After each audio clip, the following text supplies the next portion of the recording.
Êtes-vous une source de lumière pour les autres? Nous, catholiques, sommes tous appelés à faire briller la lumière salvatrice du Christ dans ce monde de violence et de confusion. Mais la seule façon de faire briller cette lumière n'est pas seulement d'en savoir quelque chose, mais de l'avoir en nous.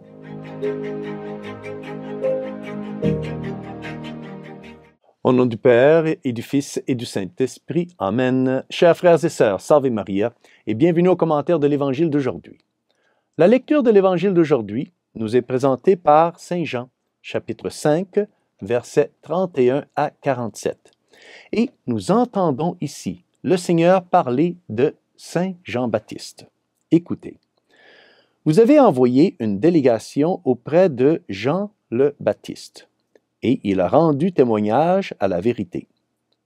Moi, ce n'est pas d'un homme que je reçois le témoignage, mais je parle ainsi pour que vous soyez sauvés. Jean était la lampe qui brûle et qui brille. Saint Jean-Baptiste est donc une lampe ardente et brillante, une lumière étincelante qui rayonne autour d'elle. Nous voyons donc ici que Saint Jean-Baptiste était une lampe brillante qui émettait de la lumière. Il émettait de la lumière, oui, mais alors il n'était pas la lumière.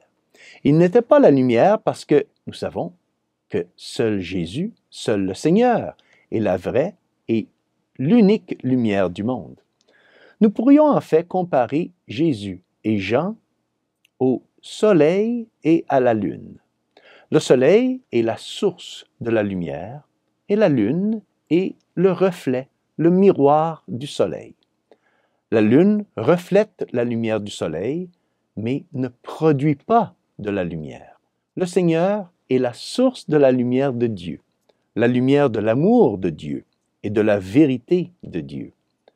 Le rôle de Jean-Baptiste était de refléter la lumière de Jésus en étant témoin de Jésus.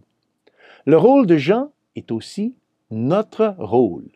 Nous sommes tous appelés à être comme Jean le Baptiste, révélant et répandant la lumière de la présence de Dieu autour de nous. Si nous voulons être des lampes de lumière pour les autres, nous devons continuer à nous tourner et à pointer vers le Seigneur, la vraie lumière.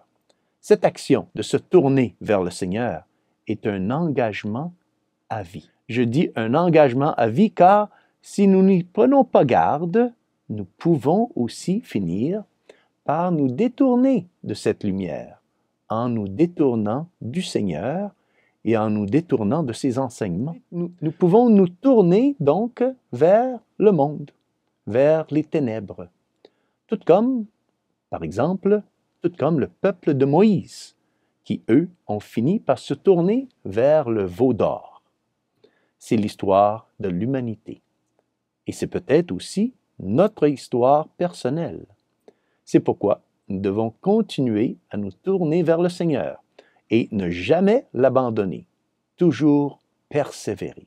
Demandons donc à la Sainte Vierge Marie de nous aider à être fidèles, à suivre et à refléter la lumière de Jésus en nous plaçant devant sa lumière dans la prière et aussi et surtout dans les sacrements. Et que Dieu Tout-Puissant vous bénisse, au nom du Père et du Fils et du Saint-Esprit. Amen. Salve Maria.